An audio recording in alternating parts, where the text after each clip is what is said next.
we'll go ahead and answer any questions, all right? So guys, we are going to continue with solving some of these linear equations.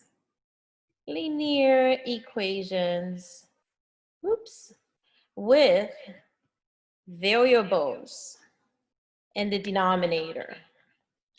Let me see here. Variables in the denominator. So when you encounter these, I talked about the linear equations last week, but here we're looking at the ones that are specifically equations that contain fractions with variables in the denominator.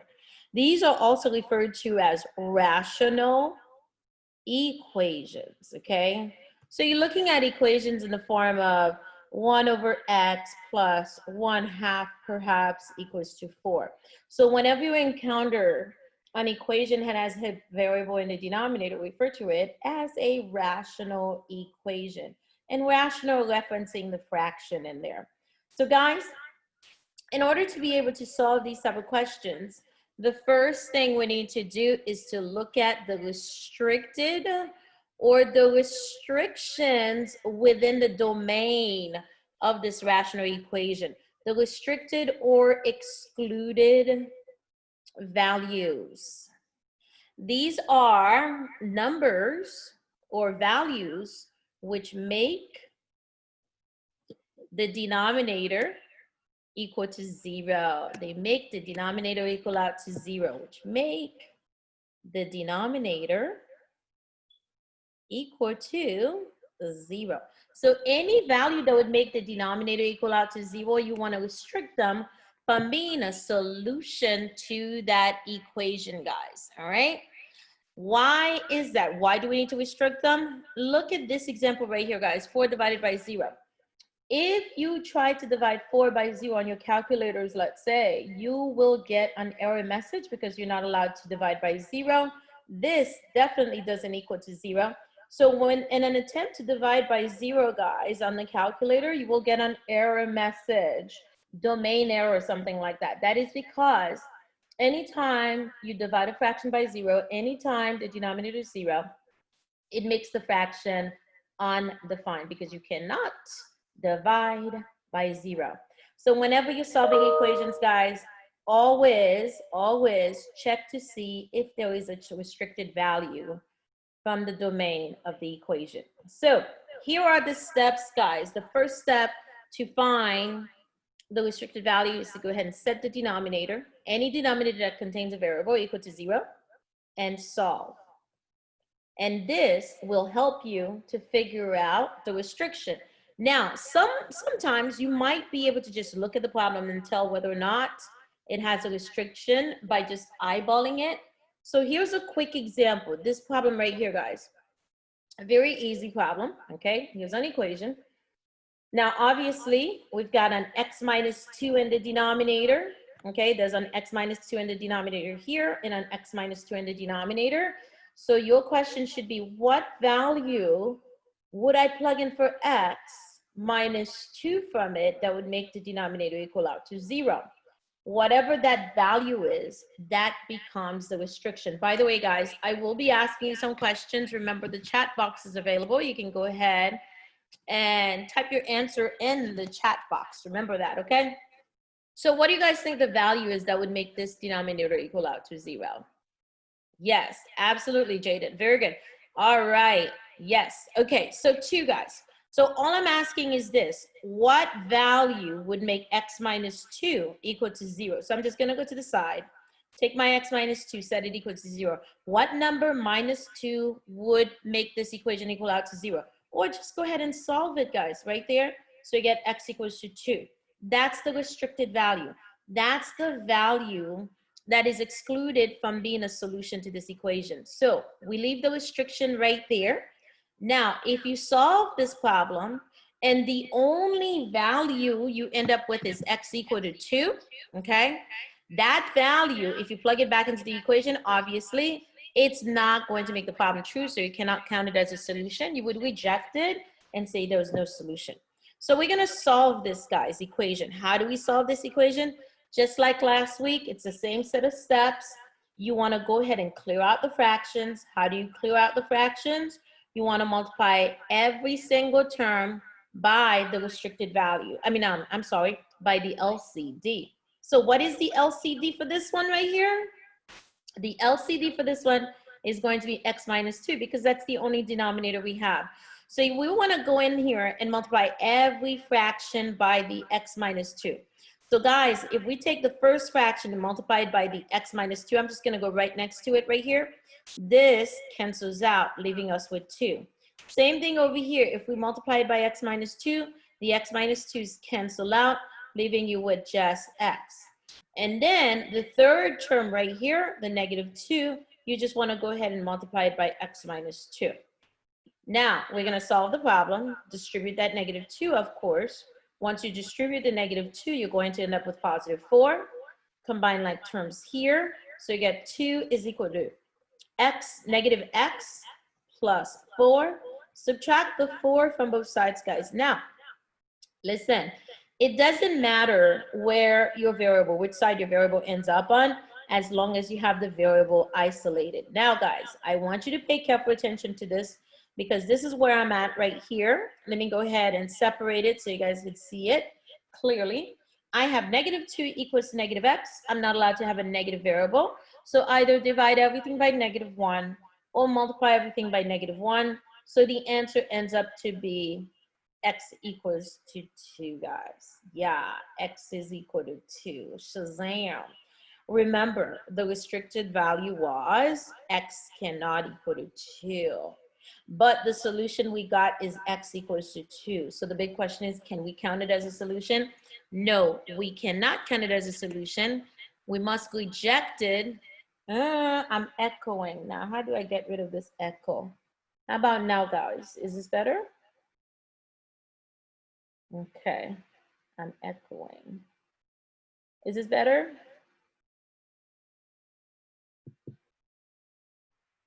Okay, I'm not quite sure how to get rid of the echo. How did I get negative x plus 4? Okay, very good. All right, so let me go back a little bit. And I am going to, okay, I know what to do. Is this better? Do you guys still hear an echo?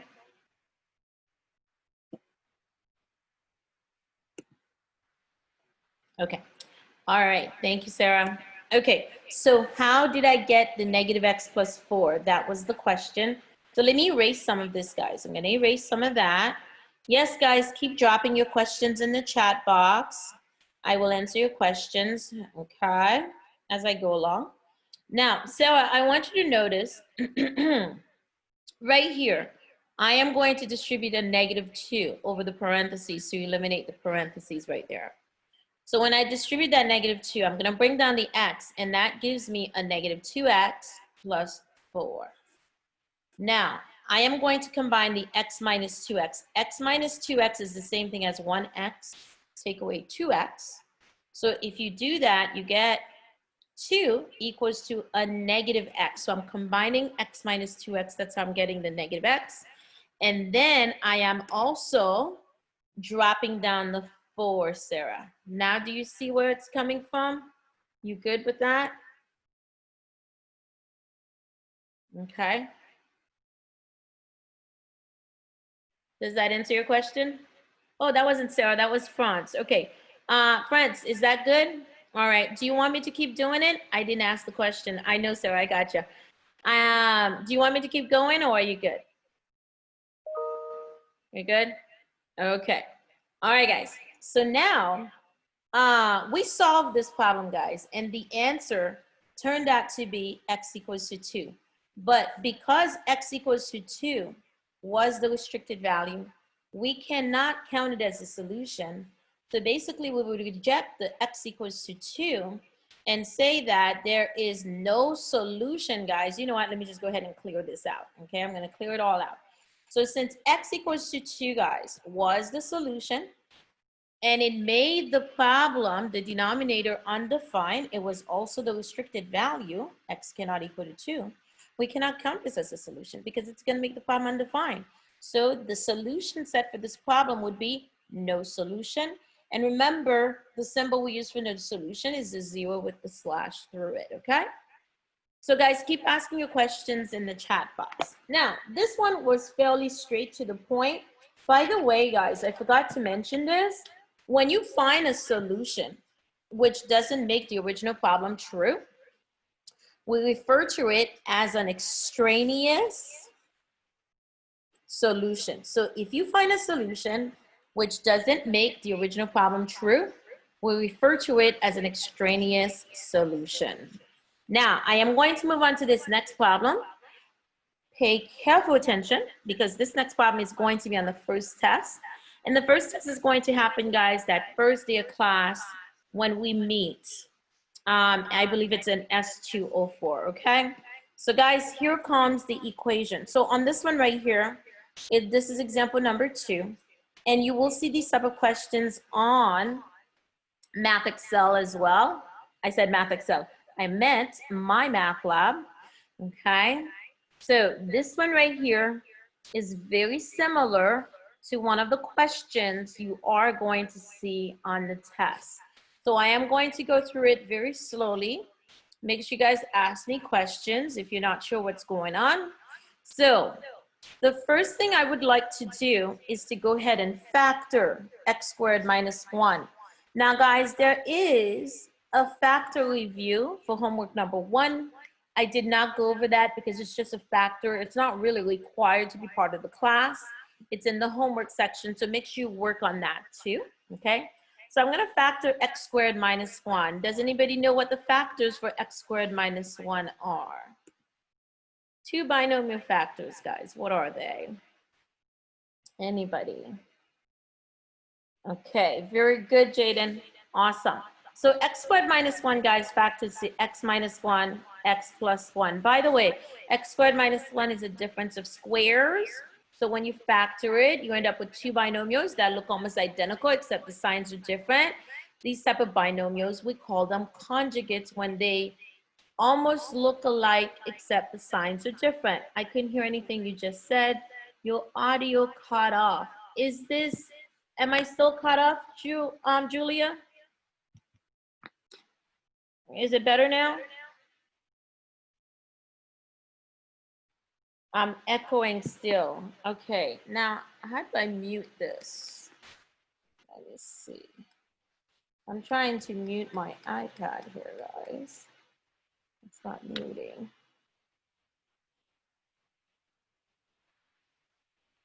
All right, guys. After you said we need to factor and then you spoke, okay. All right, I got you. Okay, I'll do my best and try not to echo. Okay, guys. So once we factor this, guys, the reason we factor it is so we could check to see what kind of factors do we have in this denominator in comparison to the other denominators. So as you can see, the x minus 1 is a repeated factor. The x plus 1 is also a repeated factor. And plus, these factors are going to help us to find those, okay, my dog is carrying on. Okay, guys, hold on a sec.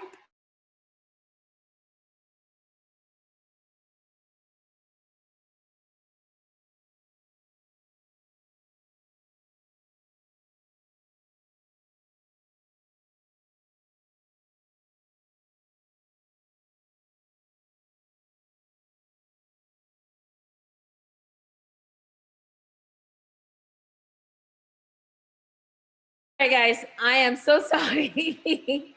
My dog heard somebody at the door. Okay, guys, so now what are the restricted values for this one? What x value will make this first denominator 0? What x value will make this second denominator 0? In other words, what number plus 1 will make this denominator 0? What number minus 1 will make this denominator 0? Very good. All right. Thank you, guys. Yes. So x equals to -1, x equals to +1 are the two restricted values. So x cannot equal to +1 or -1. There's your restrictions. So now that you have your restrictions, we're going to find the LCD and multiply every term by the LCD. Remember, the LCD, guys, is a product of all the denominators. The denominators are x minus 1, x plus 1. And when you have a repeated factor, you want to use it twice. So since the x plus 1 is being repeated, we're using it once as part of the LCD. Furthermore, the x minus 1 is also repeating, so we're going to use the x minus 1 as part of the LCD. Now, guys, we have our LCD, so we're going to simplify out the fractions. Okay, here's a quick way to do it, guys. You've got your LCD over here, then you would ask the question, what part of the LCD here is missing from this denominator over here? Obviously, it's the x minus 1, so you'd multiply the numerator by x minus 1. So in other words, the x plus 1 and the x plus 1 cancels out, leaving you with x minus 1, which you multiply the numerator by. Now we're going to go to the second fraction. For the second fraction, same thing. Here's your LCD. What part of the LCD is missing from this denominator right there? And that would be the x plus 1. So you want to multiply the numerator by x plus 1. And obviously, for the third fraction, the LCD is exactly the same thing as the denominator. So this means we do not have to change the numerator. We keep it the same. And there you are, guys. Any questions on simplifying out the fractions? Ask me questions, guys. I love questions. And remember, I am only teaching for the first hour, and then after that, I'm just going to go ahead and take questions. Can I do that one more time? Okay, fronts, let me do this. I'm going to go to the bottom and do this for you, okay? I have 2 over x plus 1, and I'm going to multiply it by x plus 1 times x minus 1. Remember, this is over 1, fronts. And so x plus 1 and x plus 1 basically just cancels out. What are you left with? You're left with the 2 times the x minus 1. You got it? All right, good. I'm glad you got it. Okay, so now, guys, once we clear out the fractions, we are then able to solve the problem. So I'm now going to go ahead and solve it out. So for this one right here, I am going to distribute first the 2. Oops, I just erased some of that. There we go. Okay, so I'm going to distribute the 2 here. I'm also going to distribute the -1. So I get 2x minus 2 minus x minus 1 equals to 2x. Then I am going to combine like terms. 2x, take away x, leaves me with x. I am also going to combine the -2 with the -1, which gives me a -3 equals to 2x. I am going to subtract x from both sides, and when I do so, the x's cancel out over here. I bring down the -3, and 2x take away x leaves me with x. And guys, just like that, we are done with the problem. It is not the restricted value, so x equals to 3 would actually be the solution. So you guys have any questions? Any questions for me? Any questions? Okay, so here's the question you should be asking yourself right now. If you were to see this problem on the test, when we do have our first test, would you be able to solve this problem? If you are not able to solve this problem, guys, you should have a question, or you could also ask me to do another one.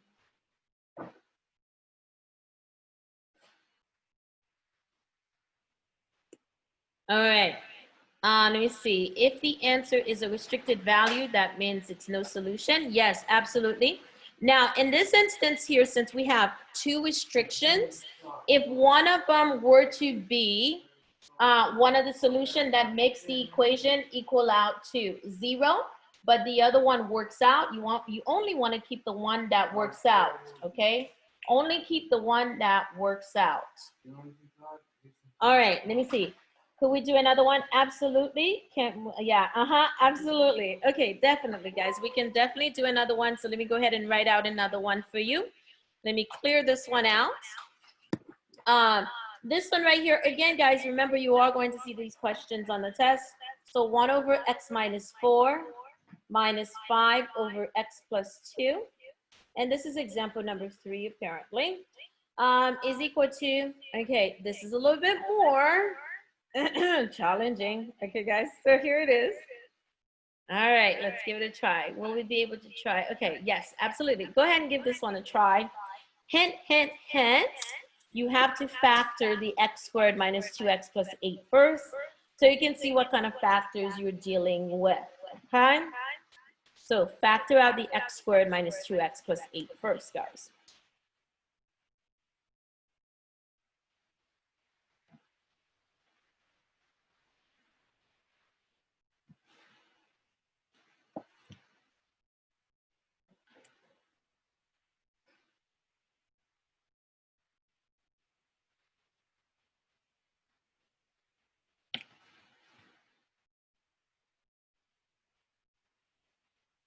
All righty, how you guys doing? Right, very good, Jaden. X cannot be 4 or negative 2.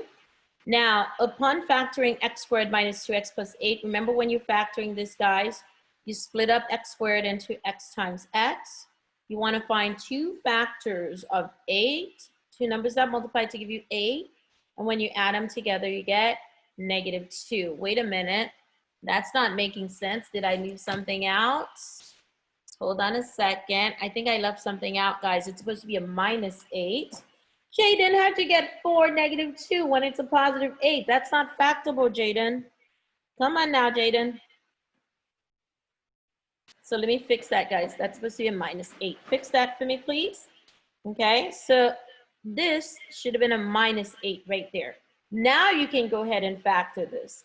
You want to go ahead and look for two numbers that multiply to give you a negative 8. And then when you add them together, you get negative 2. That would be a negative 4 and a positive 2. So then you ask yourself the question. Now notice, guys, this right here, x minus 4 is a repeated factor. X plus 2 is a repeated factor. So now you ask the question, what number minus 4 will make this denominator 0? What number plus 2 will make this denominator 0? That's how you find your restricted values. So the restricted values for this one are negative 2, positive 4. Those are your two restrictions, just like Jaden said. All right. Now we're supposed to solve this, guys, by finding the LCD and multiplying every term by the LCD. Did anybody get an answer for it yet? Type your answer in the chat box. No solution, Jesse says. All right. Anybody else got a solution? By the way, guys, the LCD for this one is going to be x minus 4 times x plus 2. And of course, you want to go ahead and simplify out the fractions. Okay. Someone got 3. So guys, here we go. On this one right here, be very careful.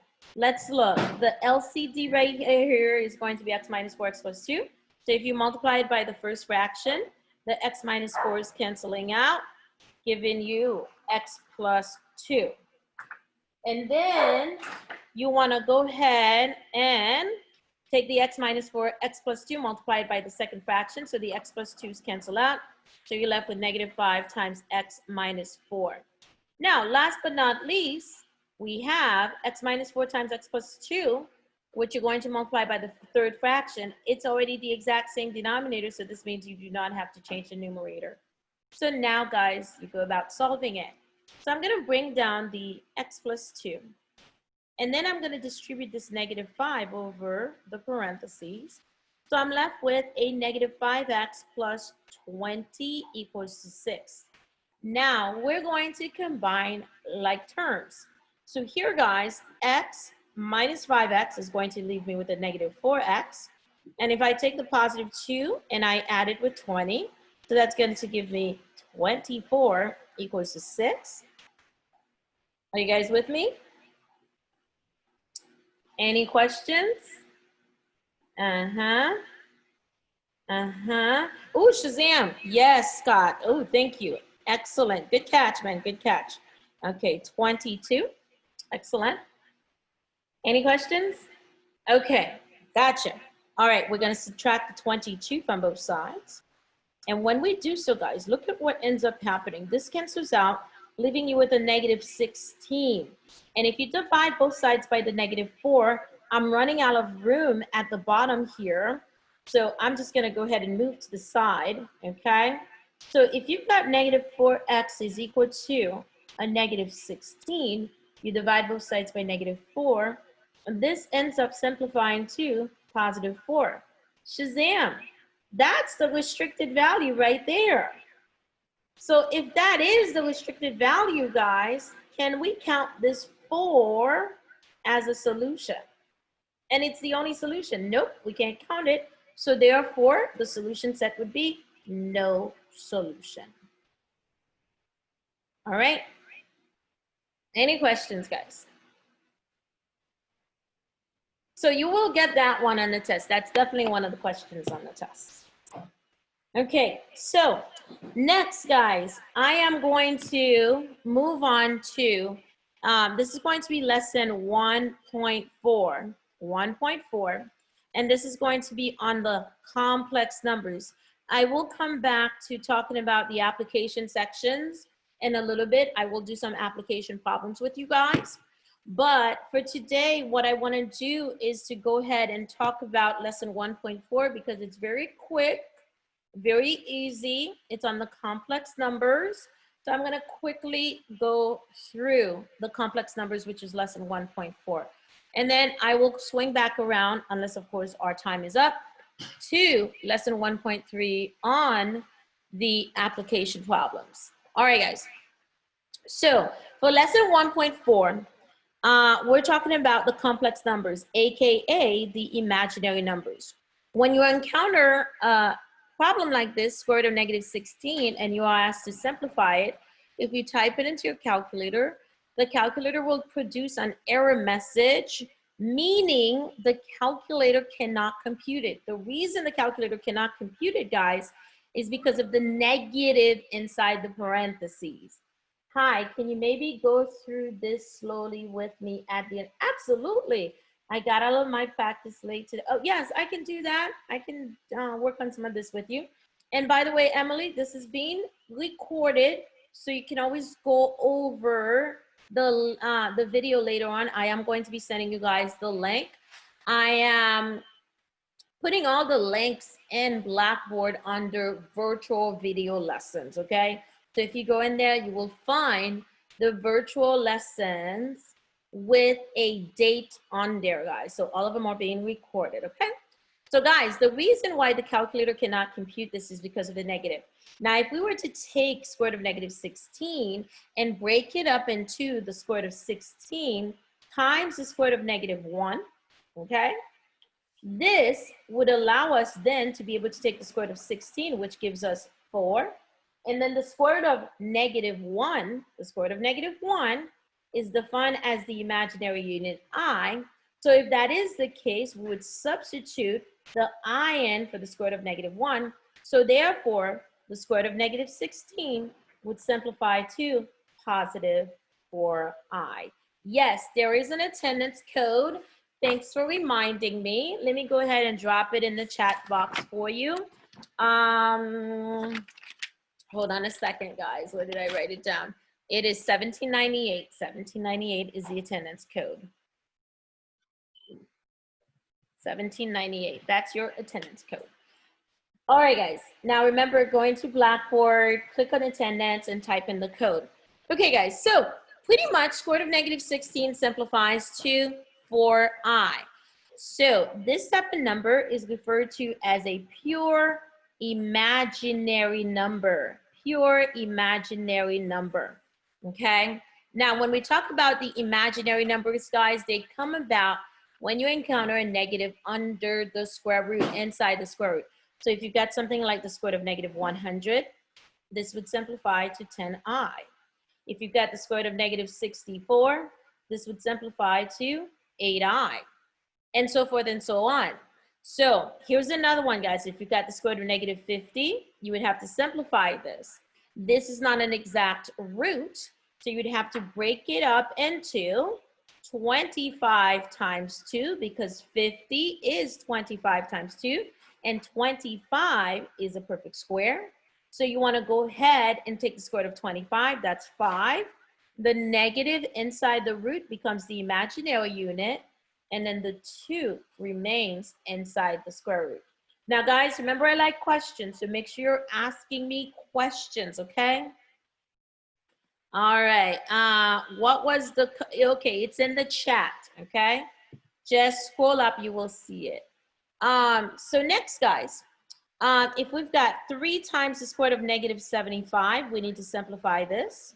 So we would simplify the square root of 75 into 25 times 3. 25 is a perfect square. So you want to go ahead and take the square root of 25, which is 5. The negative right there becomes your imaginary unit, guys, of I. And then the 3 remains under the root. Now, you want to multiply the 3 and the 5i together. So the answer for this one would turn out to be 15i radical 3. Okay, can we do one of these alone? Absolutely, I'm going to give you one in a minute. Why does the imaginary symbol go in front of the 5? That's a really good question, Larissa, because when you type it out, when you write it out, you don't want to make it seem like it's under the square root. If you were to put it after the square root, sometimes students write it in a way where it seems like it's under the square root. You don't want it under the square root. So to be on the safe side, it's best to include it in front of the square root, okay? And many times, Larissa, the square root 3 is a representation of a variable. So you always want to have your constants in front of the variable. That's another way of looking at this, okay? Instead of the 2, okay, I'm not sure what the 2 mean instead of the 2. In front of the, oh, okay, I see what you're saying. Okay, all right, guys. So now somebody says, you know what, can you give me one so I can do it on my own? Yeah, absolutely. So here comes one that you guys can practice on your own. Let's see how you do with this one. It is 3 times the square root of negative 75. And notice I just did the square root of negative 75, guys, plus 2 times the square root of negative 48.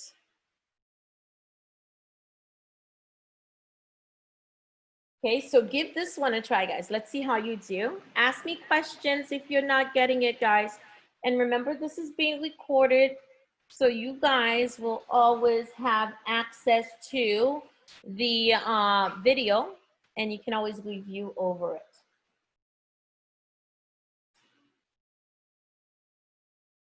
It's not in the chat the way our meeting is set up. I think it's private messages only. Oh, Shazam. Okay, let me see here. I wonder why. Hold on, I'm checking. 1798 is the code, okay? So check it to see, okay, if you see the number in there. All right, guys. So I am going to go ahead and get started with it. You check yourself as I go along. So the negative 75, I'm going to break it up into negative 25 times 3. The negative 48, I'm going to break it up into negative 16 times 3. Guys, check your work. By the way, if you don't want to simplify your problem like this, you can always do a factor tree of the 48. Let me go ahead and do this, guys. 48 is 6 times 8. 6 is 2 times 3. 8 is 4 times 2. And then 4 is 2 times 2. So when you factor 48, it's 2 times 2 times 2 times 2 times 3. Whenever you encounter a pair of factors, you take one out. I don't like doing it this way because it's very time consuming. So whenever you encounter the pairs of factors, you take one from each pair. And so when you multiply all of this together, the 2 times 2 gives you 4, and the 3 would remain under the root because it's not paired, okay? So that's another way of simplifying this, guys. Now, we're going to take the square root of the negative 25, which gives us 5i. Remember, the reason why we're getting the 5i is because of the negative under the root, and then the square root of 25 is 5. All right, guys. So now I'm going to move on to the next part of this. The square root of negative 16 turns out to be 4i, and the 3 remains under the root. So now we multiply 3 times 5i, which is 15i radical 3. And then 2 times 4i gives you 8i radical 3. All right, any questions, guys? I'm not done yet. Okay, now you will notice both of these terms have a radical 3, which means they are like terms. So we keep the radical 3 and combine the 15i and the 8i, so we end up with 23i. And there you go, guys. I believe there's one like this on the test. All right, questions, guys? Any questions? Can we do another one? Absolutely. Oh, was that an old question, Jesse? Did you? Yeah, you just asked that. Okay, absolutely. We can do another one. So here's another one. I'm going to clear it out. And guys, remember, you will have access to the video later on this evening. Okay, here we go. 2 times square root of negative 32 minus 5 times the square root of negative 18. And then we want to go ahead and simplify this. Okay, so give it a try.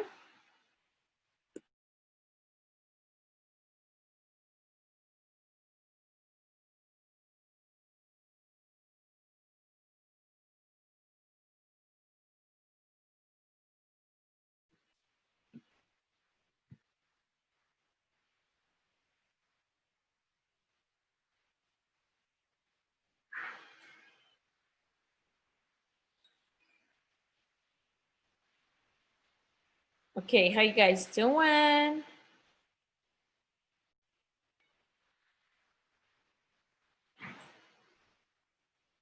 Okay, guys, so square root of negative 32, we simplify that to negative 16 times 2. Now, 18 is going to simplify to negative 9 times 2. Now, I am just simply breaking up the 32, the 18, into their perfect squares times the non-perfect squares, guys. Okay, so we're going to take the square root of negative 16, which turns out to be 4i, and then keep the 2 underneath the radical. And then the square root of negative 9 is 3i, keep the 2 under the radical. Now we multiply 2 times 4i, that's 8i. Negative 5 times 3i, that gives you 15i radical 2. And then you want to combine like terms. I got 23i radical 2. Ooh, you left out your negative. I think you forgot your negative, Sarah. Okay, so when we combine here, guys, we're going to get negative 7i radical 2.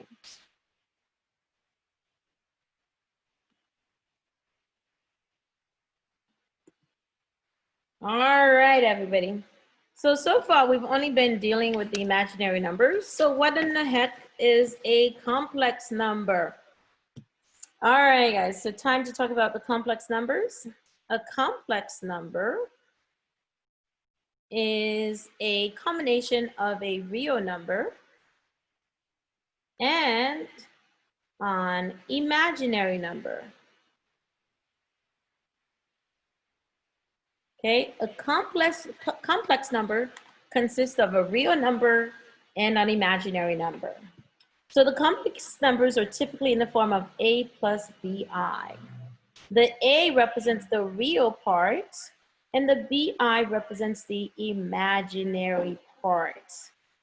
A precise example of a complex number might be something like this: 3 plus 2i, or perhaps 5 minus 4i. Now, in my math lab, sometimes they will tell you in the directions to write your answer in complex number form What they mean by that is that you should write the real number term first, followed by the imaginary number, guys. Now, with the complex numbers, we can add or subtract the complex numbers. And when you're subtracting or adding the complex numbers, guys, pretty much you're just combining like terms. So what you do is you combine the real numbers with the real numbers, real with real, and then imaginary with imaginary, real with real, and then imaginary with imaginary. Now, here is an example. Let's say I have 3 plus 2i plus 5 minus 4i, and I needed to combine these together. That's a 4, by the way. I would go ahead and combine the 3 with the 5, so that would give me 8. And I combine the 2i with the negative 4i, which gives me a negative 2i. And there you go. By the way, guys, if you have a graphing calculator, you can definitely do the complex numbers on your graphing calculators, like the addition, subtraction, multiplication, and even the division. So try it out on your graphing calculators. If you look above the decimal point on your graphing calculator, you will find the imaginary unit, and you would type it exactly like you see the problems we are doing currently. All right, guys, next, let me try a different example with you. Example number 2, I've got 3 plus 2i minus 5 minus 4i. So I am finding the difference between these two complex numbers. So I'm going to keep the first complex number, distribute the negative over the second complex number, so I get negative 5 plus 4i, and then I'm going to combine like terms. So I do 3 minus 5, which is a negative 2, and then 2i plus 4i will give me 6i. And just like that, guys, we're done. Questions? So that's just the addition, okay? Very straightforward. So now I am going to go ahead and move on to multiplication. Now, for multiplication, everybody, we need to be able to simplify out the i's. And what I mean by this is if you multiply I times I, it's going to give you an I squared. I squared is equivalent to a negative 1. I squared is negative 1. So every time you encounter an I squared, you need to simplify it to a negative 1, guys. You must simplify this. Now, some of you may be asking the question, well, why does I squared become a negative 1? Here's one quick reason why I squared becomes negative 1. So remember, the square root of negative 1 is defined as I. If we wanted to get rid of the square root, we would raise both sides to the second power. We'd square both sides. So here, by squaring both sides, the power cancels out the root, leaving you with negative 1. And then I raised to the second power is just I squared. So this is a quick reason as to why we need to change those I squareds, guys, to negative 1. So whenever you encounter an I squared, you must change it to negative 1. So guys, I am going to go through a series of examples with you. Remember, we multiply just like we would in the real numbers, with the real numbers.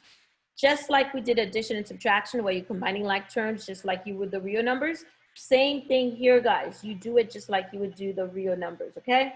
So how did the 4i turn positive? Ooh, Shazam. Oh, because we were distributing a negative. Remember, there was a negative in front of the parentheses, so you had to distribute it over the parentheses. All right, guys. So here we go. On this one right here, I'm going to start off with a few examples. You're multiplying a real number times an imaginary number. So you just multiply, you get 12i. That's easy. Okay, number 2, I am going to multiply two imaginary numbers together. 3i times 4i gives me 12i squared. But remember, I squared is equal to negative 1. So this is actually 12 times negative 1, which gives you a negative 12. So guys, you got to remember, whenever you are working with these imaginary numbers slash complex numbers. If you should encounter an I squared, you have to convert that to a -1. Number 3, on this one right here, I have 4i times the complex number 3 plus 2i. So I am going to distribute the 4i over the parentheses. So I get 12i plus 8i squared. And of course, there's an I squared right here. So that I squared will become -1. So the 8i squared will become -8. Now, guys, remember, it's best when you write these complex numbers, you write them in the form of 8 plus bi, complex number form. So it's best to rewrite it as -8 plus 12i. It doesn't make a difference. It doesn't matter. But there are instances where they want to see the form. So if they want to see the form, you have to make sure you write the real number first, followed by the imaginary units. Now, guys, I am going to give you an opportunity to try some in a minute, but let me just do one more and then I'll let you try one on your own. We are going to multiply two complex numbers together, and that is 3 plus 2i times 5 minus 4i. So here, when it comes to multiplying these two complex numbers, we multiply the 3 times the 5. We're just going to FOIL, guys. First, outer, inner, last, okay? We're just multiplying. So the first two terms would be the 3 times 5, which is 15. Then we're going to multiply the two outside terms together, 3 times 4i, so that's going to give us a -12i. Then we're going to multiply the two inside terms together, so we get 10i. And then we're going to multiply the last two terms together, so we get a -8i squared. Now, I'm bringing down the 15. I am going to combine the -12i with the 10i, so that's going to give me -2i. And then that -8i squared right here, guys, remember an I squared becomes a -1, so when you multiply, you get a +8. Now you want to go ahead and add them together, combine like terms, the 15 and the 8, combine them. So for the answer, you're going to end up with 23 minus 2i, once it's simplified. All right, guys. So now I'm going to give you one to try on your own, and let's see how you do with it. Now, these questions are going to be on the test, and remember, you can do them on your graphing calculators. So there's no reason for you to be getting any of these questions wrong, especially if you have a graphing calculator, guys. Okay, so you guys go ahead and try this one right here. 5 minus 4i squared.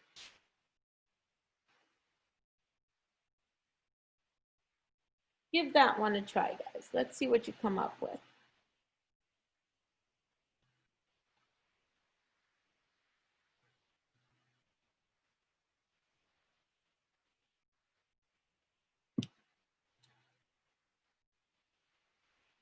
Remember, ask questions. I like questions, guys.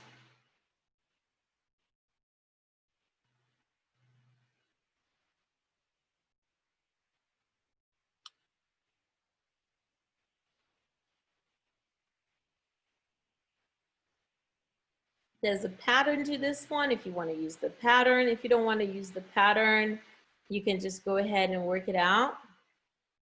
Morier, you've got 41. Okay, anybody else with a different answer?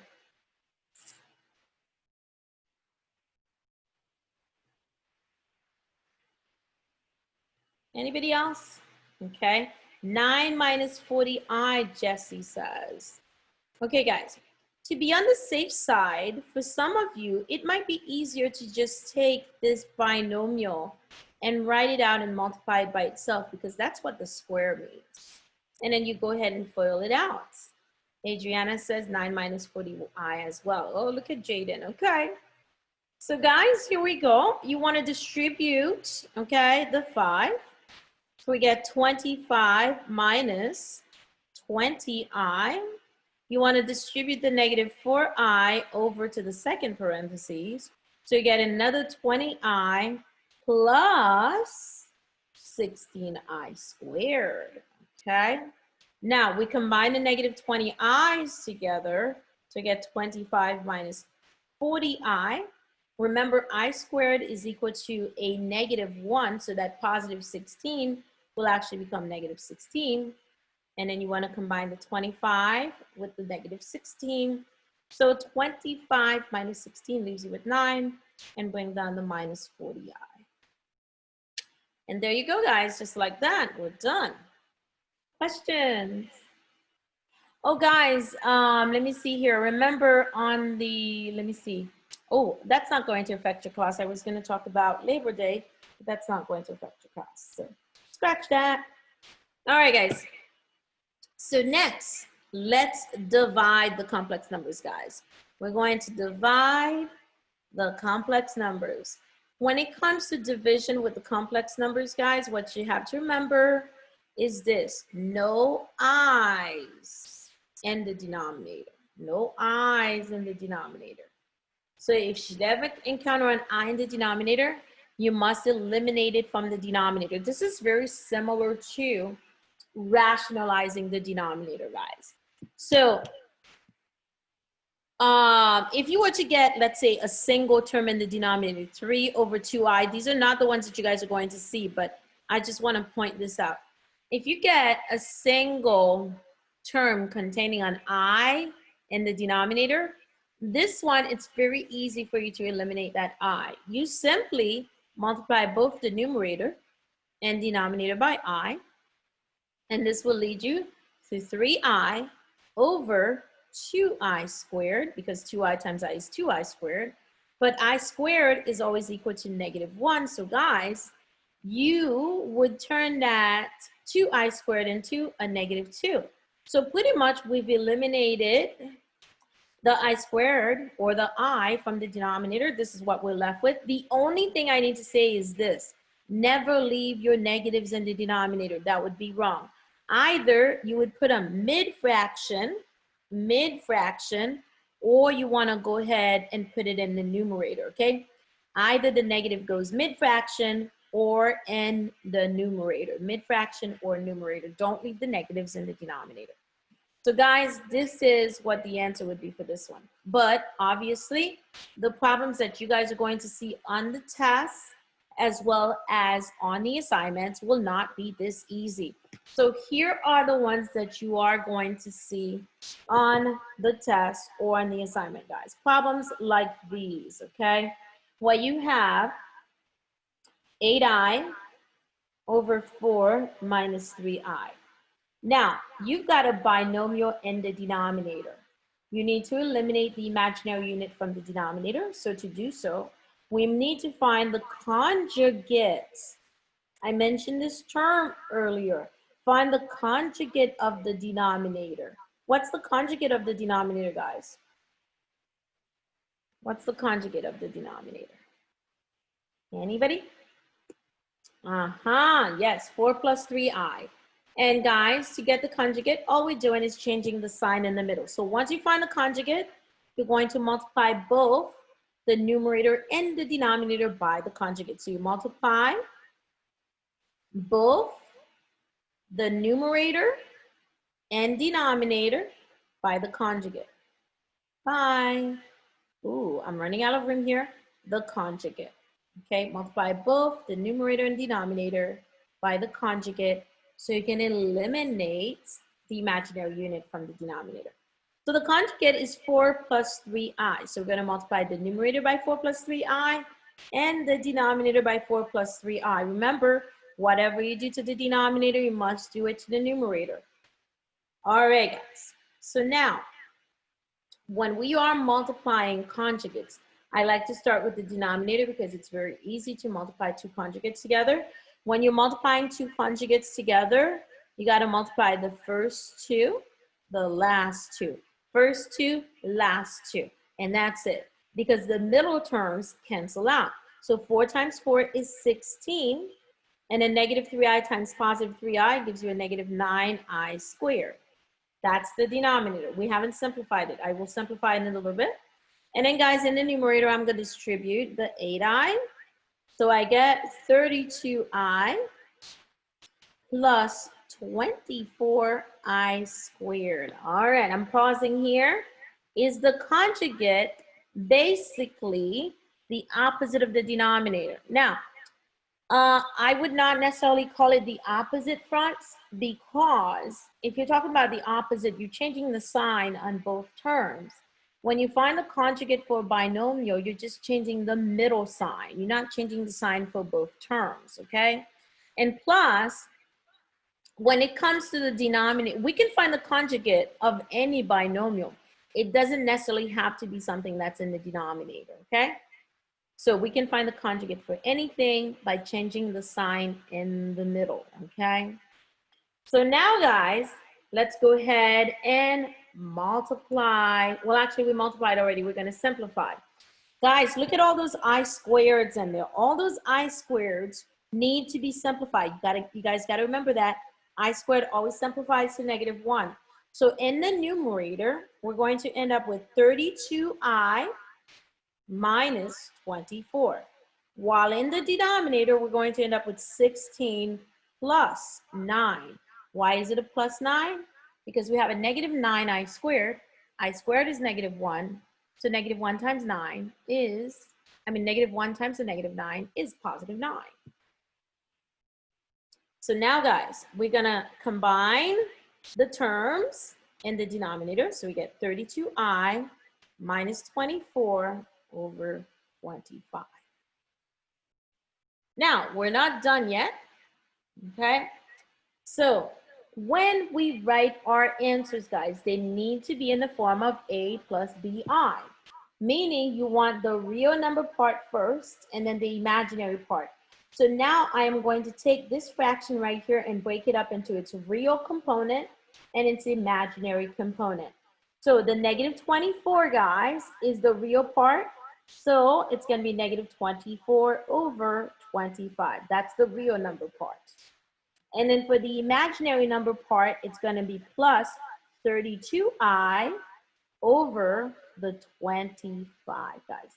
And that is how you want to input this into MyMathLab. Make sure you're inputting it correctly in MyMathLab, guys.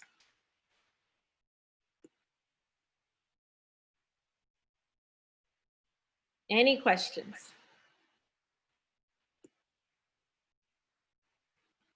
All right, everybody. Okay, so the question you should be asking yourself, another one. Okay, I hear you, Sarah. All right, let me see here. Okay, here's a good little one. And this is similar to what you guys are going to see on the test, this next one right here. All right, guys, so on this one right here, I have, let's see here, 3 plus 4i over 4 minus 2i. All right, so you guys can go ahead and get it started, and then I will help you along, okay? The I goes next to the fraction. Is that okay to, yeah, it's supposed to go next to the fraction, okay? It doesn't necessarily go in the denominator. You don't want it in the denominator, okay? Either you put that I in the numerator or next to the fraction. Just do not put it in the denominator, okay, guys? So when you write it out, the 32 over 25, you could do it like this with the I next to the fraction, or you could do 32i over 25. So either one of those is fine. Okay, so this problem is very similar to one of the questions you are going to see on the test. Now, when you do this type of problem, guys, on your calculator, because you can do it on the calculator, you want to make sure on the graphing calculator, if you're doing it on there, you want to make sure you enclose both the numerator and denominator inside a set of parentheses. So this is how you would input it into the calculator. So you've got the numerator enclosed inside a set of parentheses, divided by the denominator enclosed inside a set of parentheses. Typically, when you get your answer, you're going to get a whole bunch of decimals, guys, but you don't want the decimals, you want fractions. So you would hit the math menu, and then you would hit enter 2 times.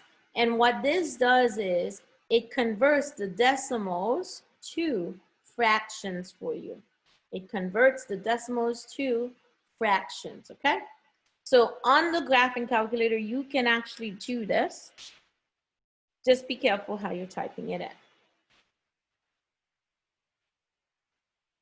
All right, let's see how you guys are doing. Whoops. So the conjugate for this one, guys, the conjugate of the denominator is 4 plus 2i. So I'm going to multiply both the numerator and denominator by 4 plus 2i. Okay, so check your work, guys. Now, I like multiplying the denominator first because we're multiplying 2 conjugates. And it's easy to multiply 2 conjugates. First 2, last 2. So we get 16 minus 4i squared.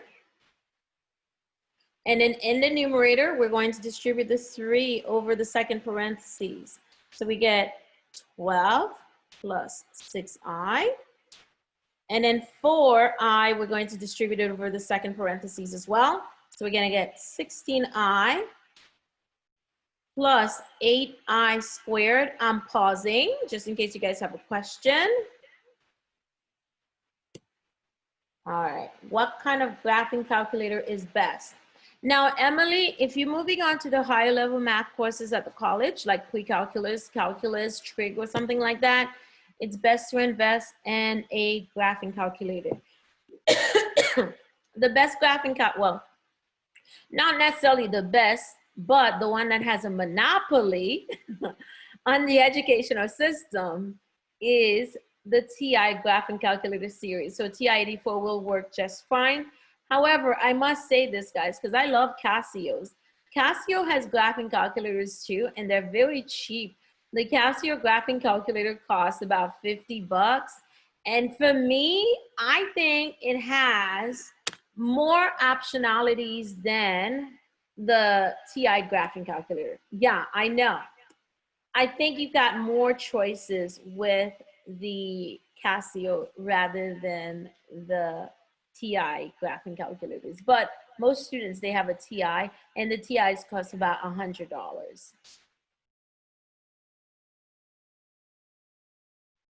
I thought you were supposed to multiply, not add. The 2 fractions, you mean? I am multiplying, Larissa. What do you mean adding?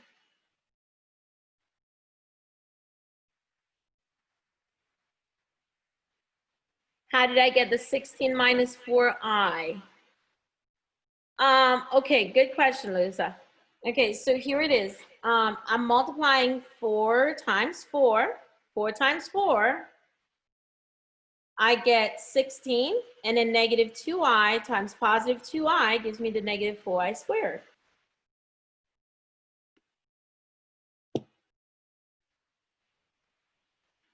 Okay, how did I get the 6i? So I am foiling in the numerator, yes. So you don't foil. Well, okay, Scott, here's what's happening. When you foil the denominator, the 2 middle terms, they end up canceling out because these are conjugates of each other. Here, let me show you, Scott. I'm going to show you. So for the numerator, we multiply all the terms, but in the denominator, we only multiply the first by the first and the second by the second. Yes, that is the rule. Look at what happens, guys. The a plus b times a minus b. These are conjugates of each other. When you're multiplying conjugates of each other, what happens is that you only need to multiply the first 2 and the last 2, because what happens is that the middle terms cancel out. Look, guys, if you multiply a times negative b, that's going to give you negative ab. If you multiply b times a, that's going to give you a positive ab. So they cancel each other out. That's why I'm only multiplying the first 2, the last 2, because the middle terms get canceled out. Now, if I'm doing it right here on your problem, look at what happens again. Besides multiplying the first 2, the last 2, if I were to go ahead and multiply negative 2i times positive 4i, that would give me negative 8i. And if I multiply 4 times 2i, that would give me positive ai. What happens? They cancel each other out, guys. So that is why when you're multiplying two conjugates together, you're only multiplying the first two terms and the last two terms because the two middle terms cancel out. We are foiling, people, but they just happen to cancel out. The middle terms cancel out. Yes, that's a shortcut to multiplying conjugates, guys. So you don't worry about the middle terms. All right, so hopefully that clarifies things for you guys. Okay, so I'm not done with the problem yet, guys. So now I am going to combine the like terms. So let me use a different color here. 6i plus 16i, that's going to give me 22i. And of course, the 8i squared, remember I squared is negative 1, is going to become negative 8. And in the denominator, negative 4i squared will become positive 4. Okay, any questions? I'm going to continue. So I'm going to take the 12 minus 8. That's going to give me 4. Carry over the 22i. And then 16 plus 4 is 20. Now remember, guys, when you're working on My Math Lab, you need to make sure your fractions are simplified. If you have a fraction, guys, that can be simplified, you don't have to be told to simplify it. You should simplify it. So I'm just going to make it very easy on you guys. I'm going to break this up into 4 over 20 plus 22i over 20 and simplify. 4 over 20 simplifies to 1/5. And then 22i over 20 simplifies to 11i over 10. So this is your final answer. And yes, you are going to see one like this on the test, guys. All right, everybody. It's just slightly past 5 o'clock.